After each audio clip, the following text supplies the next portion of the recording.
哎，俺老伴儿收破烂收到一个宝贝啊，他家给他放着。你看看别人给我1000多了。哦，反正我今天急着用钱嘞。你看能不能给我1500？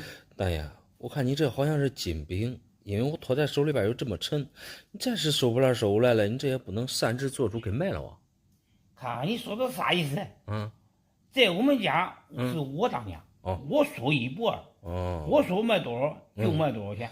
你可能没听明白我的意思，我不是在挑战你家里边的权威性，我是在暗示你好像对这个金饼的价值不懂行。你看你这个金饼上面前后打了都有戳记，应该不是现在的黄金，有可能是古董。那它即使是黄金的话，按重量这算也得好些钱了。你看我早上喝点了酒，你听不明白你的意思啊？反正是收破烂收过来的。卖1000也就是白赚1000，卖1000算1000吧。那你这按卖破烂收过来了，那确实是没啥成本。像你这种早上就开始喝酒的话，那足以说明你对酒啊已经是嗜酒成瘾了。我看你喝的是东倒西歪的，迷迷糊糊的，也没什么意识。这东西我劝你啊，还是让恁老伴来买，千万不能叫他掺进来了。如果他要知道这点事儿，我这1个月的酒啊，酒钱都没有了。你行好，我就要给你优惠点。这是原则性的问题。恁老伴不让你喝酒也是为你好。我看你这年纪也不小了，得有60、70岁了。你从早上就开始喝酒，你说你这酒瘾得多大吧？再说你拿的是啥你都不知道，所以今天无论卖多少钱，他这都是不合时宜的呀。你别磨叽了，我给别人已经说好了，准备去买1000块钱的散酒。这东西啊，就1000块钱给你算了。大爷，我再给你讲道理，你这一步一步的往下划价也没意思。说实话啊，这个金饼东西确实是好东西，1000块钱我们收过来，绝对能捡个超级大漏。可问题的关键是，你收破烂收到这么大一个金饼，你都没意识到问题的严重性吗？这有啥严重性啊？收破烂是零收入收过来的。卖1000块钱也就是赚1000块钱。这利润还是杠上杠的。我不是在质疑你的利润，零成本你收起金废铜烂铁，没人感兴趣。可你拿过来的是一疙瘩黄金，黄金1颗多少钱？你应该是知道吧？现在大盘价1颗都500、600了，这拖着你这个金饼，怪得有好几百颗。你拿计算机自己算一算，这可是妥妥了10来万的东西啊！更何况你这还不是现代的黄金，因为上面打了有戳字，像这种戳字啊，在过去才会打了油。过去的钱庄啊，通过打钢印以此来辨别金银的真假。你像普通的材质，第一没这么重，第二颜色没有这么金黄。我看你们老两口对这个东西也不太懂，不然也不会张口只要1000多块钱。别的咱也不多说，我就给你大概的简单的估一下价。依我看，你这个价值啊，在20万左右。20万？对，这价格好啊！那是这一下子我后半生喝酒钱又指望了。啥都别说了，18给你吧。那你多赚一些让你。大爷，你太逗了！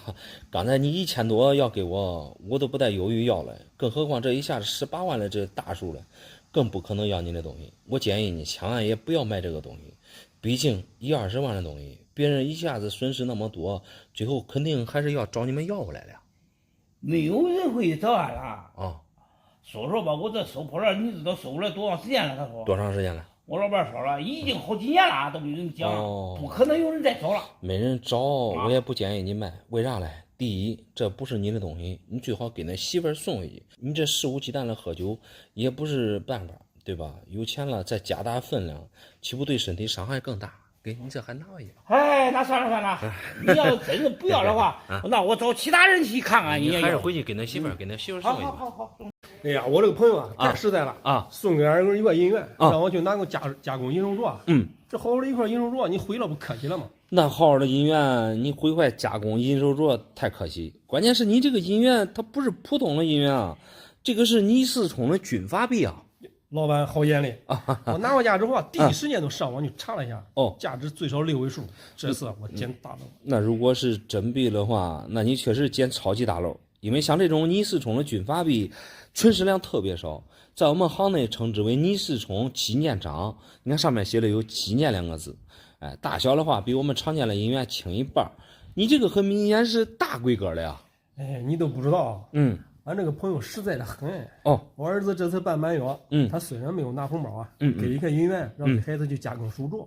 我感觉啊，比给1万个红包都强。哎呀，你先别着急夸那朋友了。儿子办满月，按照咱们这边的规矩，作为朋友，这普遍得给孩子一份见面礼，200、300、500嘞，对吧？也总比给这一块银元强。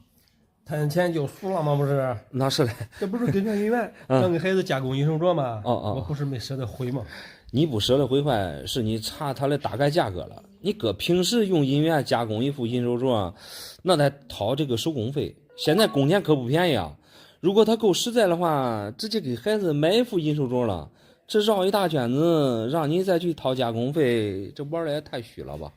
买一副银手镯也这么多少钱？那是嘞。我昨天买的才200多点。这个银元比银手镯强几千倍。我看你这是被表象给蒙蔽了。你四重这么大个的银元，我是真没见过。当年这个安庆造币厂做出来的这个纪念章军阀币只有半元面值嘞，而你拿过来的这是1元面值嘞，算是驴头对不上马嘴啊。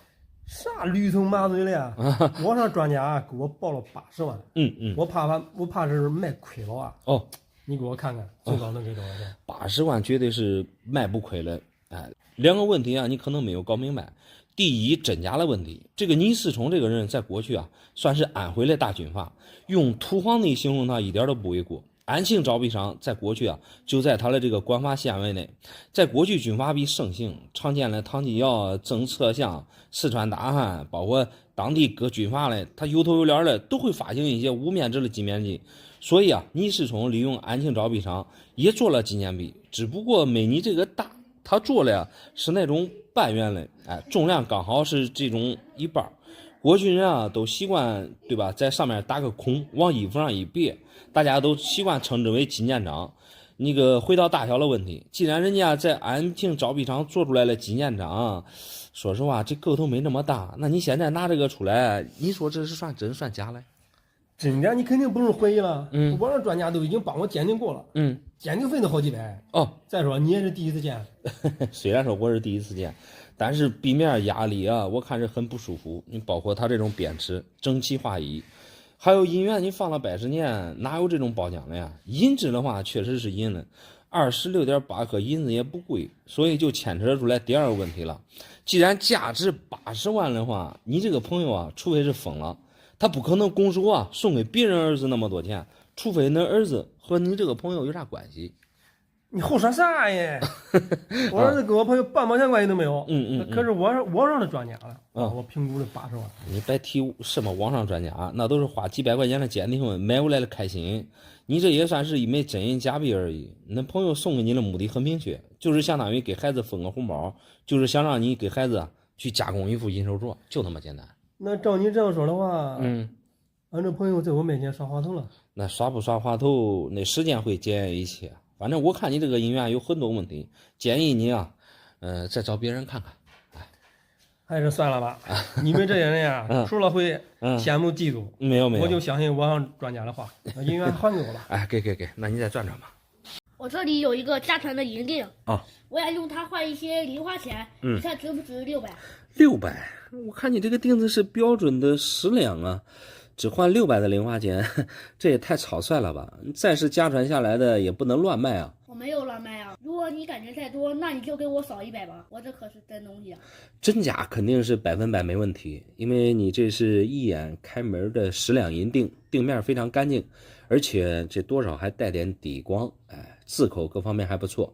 永福楼钢戳是全身打，底部蜂窝也比较自然，而且还有留银。主要是你年龄太小了，不适合拿这个银锭换零花钱。我身边的朋友都有零花钱，就我爸妈把我的压岁钱给没收了，有时候想买几本书都没有钱。买书知道学习是一件很好的事情，我相信你张口给爸妈要钱，他们也不会拒绝，因为你这年龄不大，不要一味的去和身边的这些朋友攀比。攀比啊，确实不是一个好习惯，因为我们每个人的家庭条件都不一样，比学习才是最重要的。像你们这样的大人都不理解我们，我今年都10多岁了，难道就没有决定自己事情的权利吗？也不能说完全没有，具体还得看是决定办什么样的事儿。你比如说，你看到一本自己喜欢的书，你可以和家人商量把它买下来，因为爸妈肯定支持你学习上的事儿，而变现这种银锭啊，就超出你这个能力范围了。这有啥超出我的能力范围呢？不就是一个小银锭吗？能卖多少钱，我大概就能知道。你要是真的都知道的话，恐怕你不会张口只要600了，因为10两的银锭啊，它好歹也是300多克银子呢。你想想，现在的银价都6、7块钱一克了，按你说的价啊，你再是家传下来的，你算算你得赔多少钱吧？那要600就怪我太冲动了。按你说的7块钱一克算，那你给我几千块钱也行啊。我看你这上算的挺麻溜的，但是像这种100多年前的银锭啊，你看现在的银价算啊，说实话肯定亏啊。再说你这制口品相，又这么好，怎么着现在也是5级文物了，恐怕现在想找一模一样的2个出来都很难，因为这种10两的银锭啊，不比银元，银元在扩具啊，可以大批量的铸造，而这种银锭，每个做出来的锭形，都不一样，说说你这个银锭的优点吧。首先，锭面带圆光，这种圆光的锭面啊，平时很难遇到。然后永福楼，这个钢戳比较清晰。永福楼属于圈锭里面的4大名楼，单戳比较罕见，所以从严格意义上说，比双戳更少，更贵一点。锭面流通痕迹不是太明显，底部蜂窝，看起来比较自然，整体这个锭形啊，没看出来有什么毛病。毫不客气的说，你这个10两能值个1.3、1.4吧？1万多，我的妈呀，这价格太喜欢人了，我都不知道一下子都能值那么多钱。所以，像你这种家传的银锭啊，确实不是你这个年龄能玩的东西。你这上来只要几百块钱，鲁莽的贱卖之后啊，等有一天你这零花钱也花光了，爸妈在知道你这个事儿之后，你说你这不是找挨打吗？那幸亏是遇到了你，这一下子就能卖一个好价钱。我感觉我这1万多的话，能花10万年吧。你还不明白，这并不是花多少年的问题。像你这个年龄啊，不能养成攀比，更不能养成乱花钱。更重要的就是像这种家传下来的东西，绝对不能拿出来乱卖，这是底线。所以银锭啊，你马上还拿回去，想买什么啊，跟爸妈吱一声啊，比乱卖东西强1万倍。你说的对，我知道了，谢谢你啊。没事，拿回去吧。老板，你给我看看这个元宝是真的假的？按照理你说是假的他要2000块钱给我买走。大爷，你这是50两的银锭，真假这就不用鉴定啊，这都是一眼大开门啊。你记住一句话，如果是假的，别人不可能会花2000块钱给你买走。我感觉还不是假的原来主要是大地主，我奶奶专门给我留的是个元宝，咋能是假的嘞？说实话，你这个银锭保存的不错，你看这锭面，这都是5彩的包浆，而且这还不是普通的商锭。在过去啊，太谷县的锭子比较有名气，锭形规整，字口犀利，包括它的蜂窝也比较自然。现在在市场上也比较少见，2000块钱你幸亏是没卖，不然就单说卖破烂，这银子钱都不够。其实说来不怕你笑我有2个儿子，为了这个元宝，昨天他俩弟儿俩都打了一架。兄弟俩为这个银锭动手不值当来，在一个家里边啊，2个儿，说实话是最容易生气的，特别是有时候因为这个分家这个事儿，一方稍微过分一点，另外一方他都有意见了。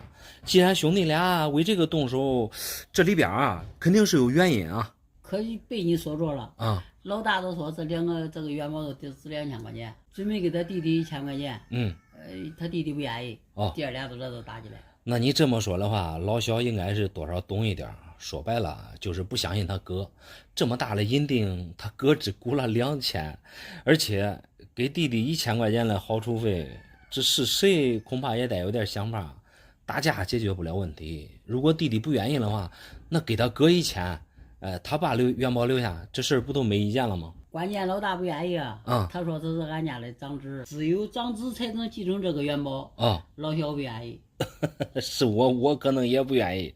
老大这种说辞啊，很明显不占理，没有说哪一条法律法规规定，对吧？长子他都有特权，这很明显是欺负人啊。所以你这当妈的呀，必须得一碗水端平。对呀我趁他俩不注意，我叫这个元宝拿过来归实在不容易都卖了给他们俩分钱。大爷，你这么做确实是没毛病，只要孩子们和谐这个钱给他们分了也没关系，因为像这种50两的银锭啊，3斤8两的重量，银子现在你卖破烂也能卖个1万多块钱，所以像这种保存完好的价值会更高。而这种50两的银锭啊，分为商锭和官锭。你看你这上面写的太谷县，哎，这一看就是官锭。官锭啊，它无论是定型还是字口，都比商锭官上硬好。你这个锭子啊，优点有很多。第一个就是它锭面的落款，你看字口比较犀利，而且是全身打，这是一个好锭子的标准。第二个就是它锭面的这个褒奖。其实银锭啊和银元一样，往往带彩的东西啊才更值钱。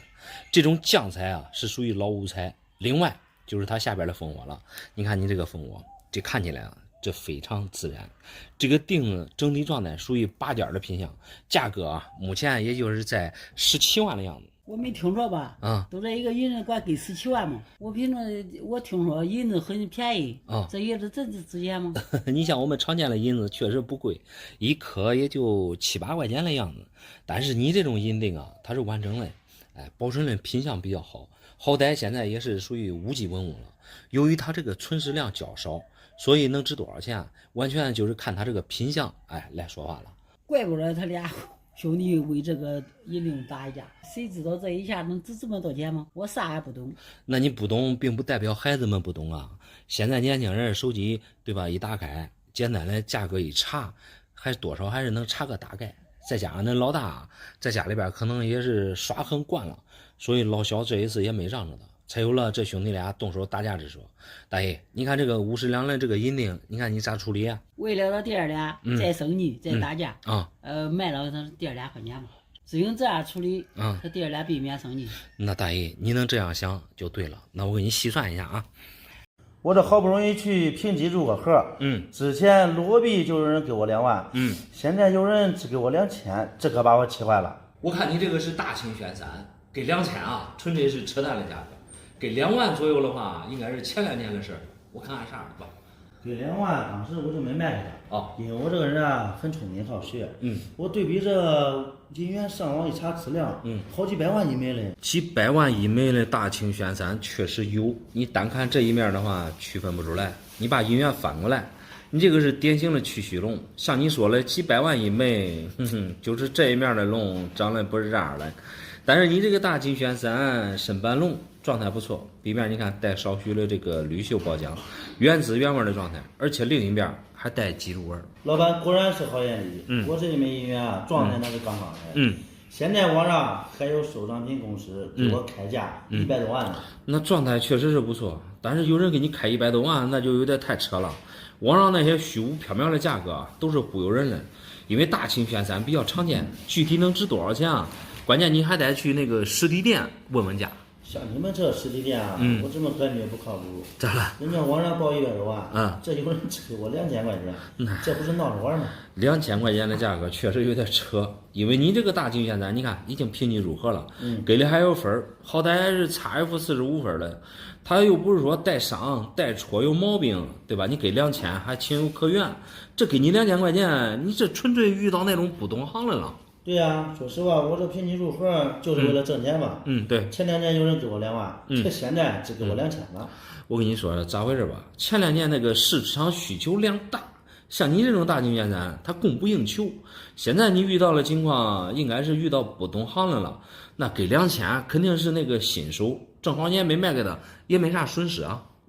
我现在就想卖100多万。我感觉我这个银元的状态好，再去其他地方，根本卖不来这样的了。那你现在要100多万，其实就是给别人给你报2000，它是一个概念，这都很不太现实。刚才已经给你说得很清楚了，大清宣3啊，它设计过很多版，像什么翻龙啊、长须龙、短须龙之类的，那都是样笔，存世量极少，都是以个为单位的。所以市面上你卖个100-200万，甚至几百万，那价格都很正常。但是像你这个大清宣3深斑龙，它是常见流通过的，市面上的存世量比较多。就你这个状态确实不错，但是比你这个漂亮的还有很多，只不过是你不知道而已。就单说你这个大清吧，这个状态确实是比较犀利，壁面显得非常干净，而且还带一点底光。虽说有点铝锈包浆，但是看着很舒服。整体啊，你看没有任何磨损，也没有任何流通痕迹，而且这带字的这一面还带脊柱纹。这个脊柱纹啊，平时比较少见，它是因为有这个压力大产生的。就这么顶级的品相，我个人看也就7000多块钱的样子吧。7000多？对。你这报价比2000多一点，但是很明显达不到我的预期啊！我还是想卖100多万。你看，这俩搁这说半天了，你还是想往100多万？对，那只能说你被别人啊已经洗脑了。现在网上报高价的那个骗局啊，你可得小心了。忽悠了呀，就是你这种想卖高价的人，你可别信以为真，到时候你再给人家点钱，那就吃亏上当了。我又不傻，以前还有人给我2万了，你这只给我7点多，算咋回事啊？这中间还差这价钱了？2万是前2年的价格，只不过现在供需不太紧张，现在买银元啊，正是买的时候，它确实不适合卖。你这个银元状态确实不错，如果不缺钱的话，你可以适当的留一留，等将来行情好的时候，确实能卖一个好价钱。最后还是奉劝你一句，像这种大型现在啊，确实值不了100多万，你再找其他人，问问行情，你都知道了。我问啥？少100多万，我就是不卖。但是再谢谢你，谢谢你啊！不用客气，不用客气。小伙子你看我这个银元是双面老江头的，是不是可值钱呢？俺邻居10万块钱想给我买走，你看亏不亏啊？大爷，你这个可不是老江头。这是孙中山的传样，你这个还是24年的年份，这破绽摆出了银元，他10万块钱买走想干啥？我也不知道他想干啥，他天天反正都是拿着我的银元，拿着手机给人打电话，我这可是双面的呀。这哪有双面头像的银元？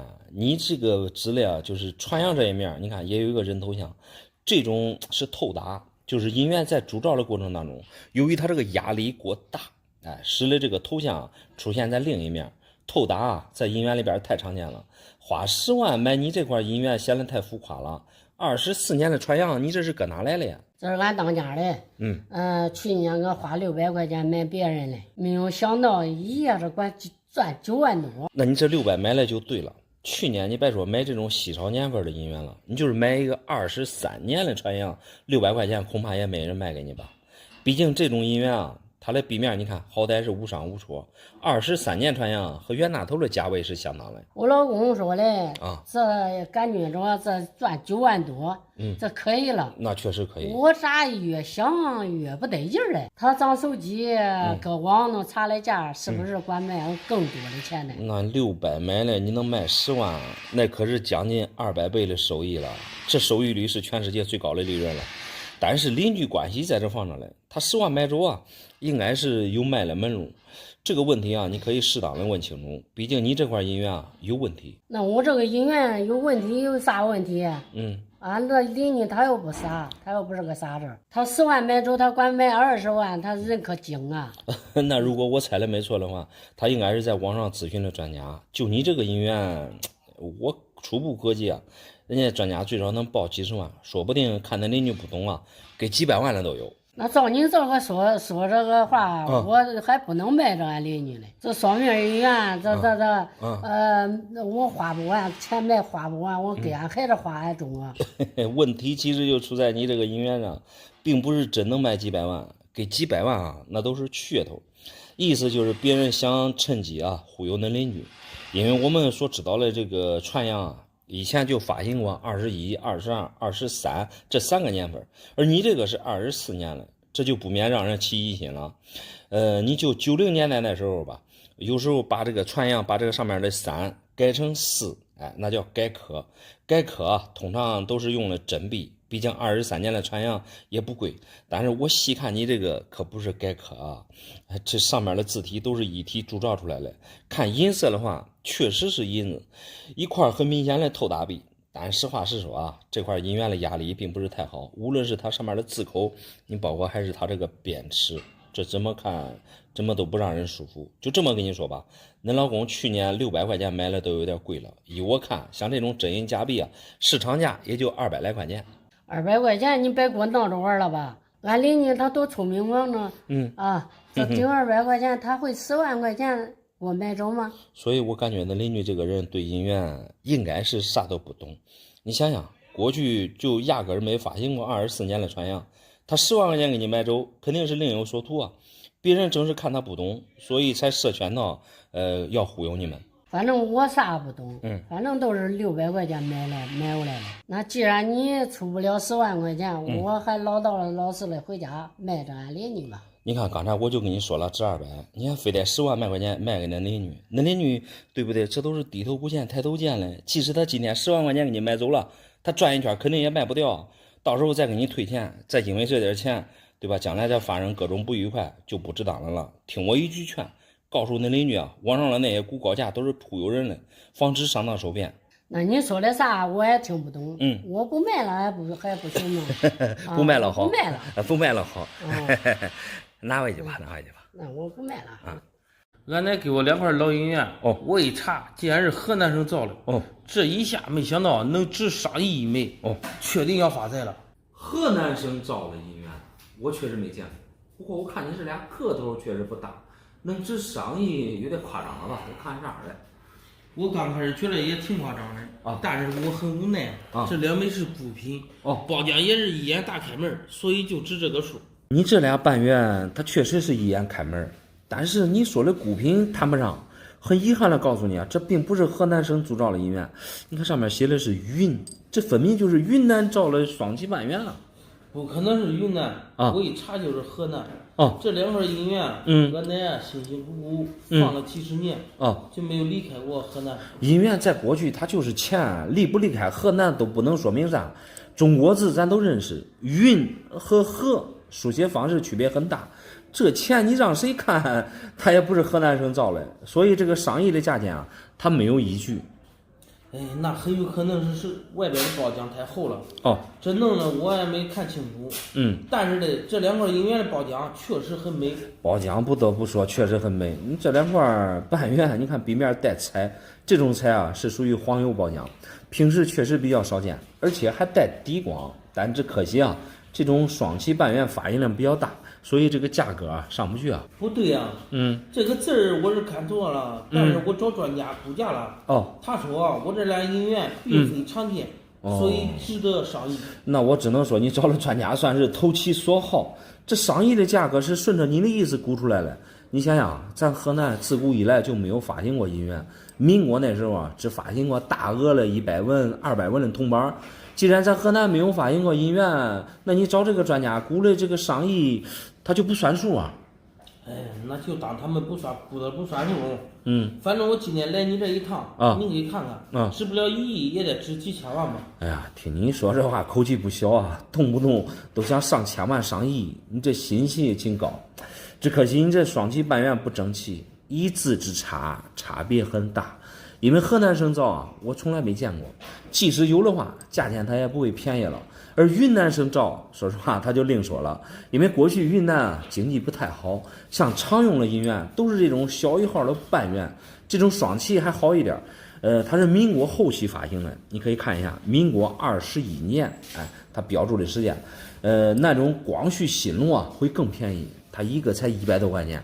而这种双旗无论是做工还是现存的品相，它都比新龙半元好上很多。就以你这个为例你可以看一下，这2面的字口都是全身打，不存在弱打的现象。而你这个好就好在包浆上面，你看一是黄油彩包浆，二它这个2个都带底光。仅凭目前你这个状态的话，我个人看一块也就600-700块钱吧。600-700万一个吧？不是600-700。你这估价估的，我都想跟你说到了。光这银子的价钱，你这一个也得给个1800块钱吧？我看你是对银元啥都不懂像常见的袁大头、龙阳面值都是1元的，重量是26.8克左右。这个小1号的中元重量都是轻一半，只有区区的13.4克而已。你说这10几克的银子成本价，它能有多钱呢？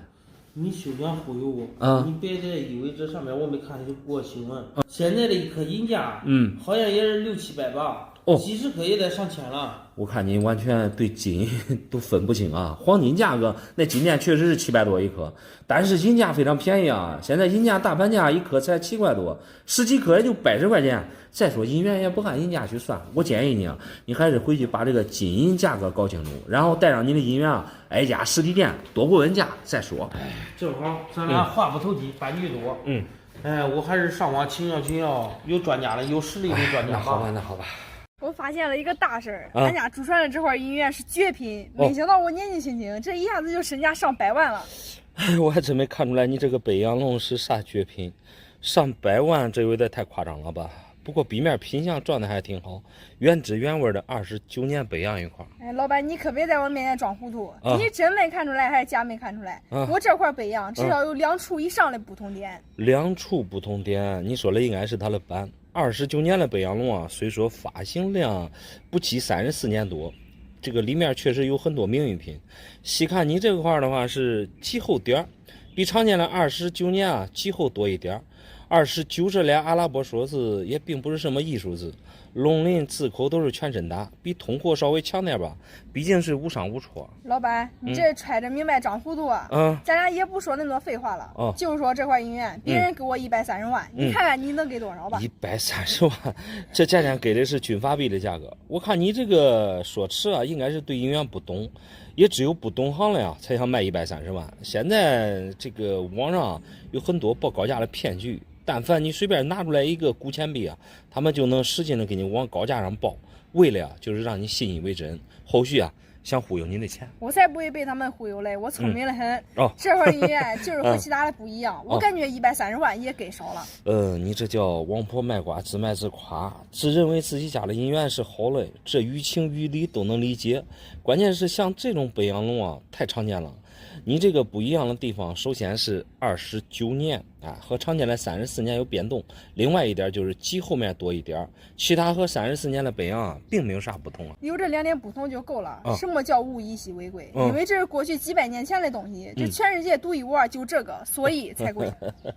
确实没你说的那夸张。我跟你说，现在的银元啊，分版分的比较细，什么样的版，有什么样的价格，一目了然。而你这个29年极后点，只是29年北洋龙里边最常见的一个版，所以并不像你说的那么稀缺。我发现了，你这个人就是爱唱反调，该说的我都说了，前有车后有辙，你给报个价，看看给多少吧。我这明显是没唱反调，只不过你是别人洗脑罢了。像这种29年的北洋龙啊，其实现实生活当中啊，只比34年的贵200。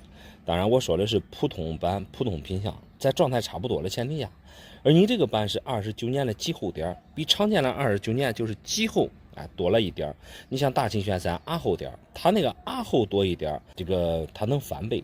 主要原因是大清阿厚点纯石量少，在大清玄3里边，它这个纯石量只占20%，贵的情有可原。而29年的极厚点啊，说实话太常见了，所以从它这个纯石量上贵不起来。刚才像你说的独一无二更不存在，在29年北洋龙里边啊，只有少见的大版。你像什么艺术字之类的，要么就是那种未流通带原光的，即使再贵也不可能上6位数，更何况像你这种流通过的。你看壁面虽然说无伤无戳吧，但是细看也有流通痕迹。你看一下它的龙鳞，这龙鳞很一般，原味带包浆的话，我看目前也就3000左右吧。3000？对，你这报价也太可笑了吧！你别说3000，你就是30万我也不考虑。你不要认为我年龄小，但最起码我也是上过大学的人。其实我们报的价并不看年龄和学历，主要是针对银元的状态。现在银元啊都是一币一价，咱说句不好听的呀，你这是一块北洋龙，你即使是一块军阀币，咱也不可能乱给你报啊。你想想130万的东西，我给你报3000，这不是找抽吗？对呀，我这130万的银元，你可不就是报3000吗？考虑到咱都是老乡，别人给130万，你给125万还不行吗？你也别往下吐露了。我跟你说实话吧，如果真值130万的话，我就是给你多拿5万也没关系。关键你这个普通的29年极厚点啊，人家给你开130万，那都是网上报高价的骗局，你千万不要信以为真。你要是按他们说的去做，你将来肯定要损失一笔这个钱财的。你还是多去实体店问问价，以后啊再做打算。我问啥呀？你们实体店给的太低了，我还是另做打算吧。那好吧，那你看着办吧。听说现在黄金涨价了，你给我看看我这3万个黄金值不值15万？朋友3年前借我10万块钱，这是抵押给我的。如果是真正的黄金， 300克的重量绝对值15万。但是我看你这金砖有些地方都露白了，这么大个头，重量只有区300克吗？317克整。我用电筒都称过了，露白啊，可能是时间长氧化了，反正是5年前抵押给我的金砖，现在啊都失联联系不让他了，我准备给他卖了。借你10万抵押一块金砖，你当时就应该找专业人士检验一下真假。我告诉你，黄金它不存在氧化褪色，像这种露白啊，只能说明它这个材质是有问题的。无论什么样的朋友，只要抵押黄金，你都应该第一时间拿大半钱把它给剪开。咦，好好的金砖剪开，确实是有点可惜了。再说这金砖又不是咱的，毕竟他是借10万块钱抵押给我的。我发现你这个人啊，前后矛盾。你不剪开，咋知道里边是不是黄金呢？黄金它又不是古董，样子好看了，品相完整了，它能多给你点钱。你就是把它剪了稀巴烂，它能值多少钱，都是按重量来算的。这5年失联之后，你这不是拿出来准备给他变现吗？咦，刚开始我不是不知道吗？我昨天不是去金店卖的时候吗？他们非得用火烧，我肯定不能让他们烧啊，给我烧坏了咋办？对不对？你不让别人烧，别人肯定是不要了，因为黄金回收通常别人一颗也就挣你5到10块左右，就以你这个300克为例，人家总共下来也就挣你几千块钱，而别人要用10几万的本钱，你又不让别人检验真假，你就是10万块钱给人家，人家肯定也不会要。再说我10万块钱肯定不会给他嘞，我这好歹也是10万块钱抵押的呀。这5年呢，10万块钱放到银行，多少也得给我点利息吧？你说这话没毛病，10万块钱你放银行存5年，利息没有多，肯定也有少。对呀，关键是你这个朋友现在失联了，你这个金砖，我看着是不对。你不能说不让火烧都不对，不就露点白吗？再说了，人无完人，好像这东一类，对不对？你还是没发现这个金砖有蹊跷啊？第一个个头有这么大，有这么厚，如果是真正的黄金，按它的比重来说，最起码得有1斤重，300克的重量很明显是不够的，这是第一个蹊跷。第二个就是金砖，你看露白，这说明里边的材质绝不是黄金，很有可能啊是镀金。咦，老板，你果然是毫不眼力啊！今天用光谱仪已经检测过了，咋说？含金量只有区区%几而已。他们说是金包银。金包银可能谈不上，金包银顾名思义就是用黄金包裹一层银，然后从你这个露白的地方看，你看这个地方，包括这个地方，你看都很薄，只有薄薄的一层，这最多是电镀一层黄金，因为金包银它最起码用金皮包裹而成。再说句不好听的啊，就以你这么大的金砖为例，怎么着也得用上4克、5克的黄金，而露白的地方显示非常薄，估计半克的黄金也没有，可以说全都是银子。没有这么夸张吧？大不了把上面的黄金提炼下来这还不是可以当黄金来用吗？你想啥嘞？如果真是镀金的话，即使上面有半克黄金，谁也给你提炼不下来。你不要再动歪门邪道的想法了，毕竟你这是抵账，对吧？抵10万，你取下来半点黄金，对你来说也没多少用啊。我知道没什么用，也就是出于好奇问问你。如果真像你说的这样，那只能怪我交友不慎了。那照你这样说的话，你这个朋友确实是诚心忽悠你了，因为5年前那时候黄金价格也就300多一点，如果他真是急用钱，他们可以把这个金砖直接去变现，而不是动心机，对吧？拿一块银镀金来忽悠你。所以你这个朋友确实有问题，因为银类300多克顶破天就这你这也就2000块钱一大管，再说句不好听的，这还不够你5年前，对吧？你存5年10万的利息嘞。哎，太丢人了，交友不慎就是这样。我得拿到金来找我家人去。对，还还给他，还好，谢谢你啊，老板。没事。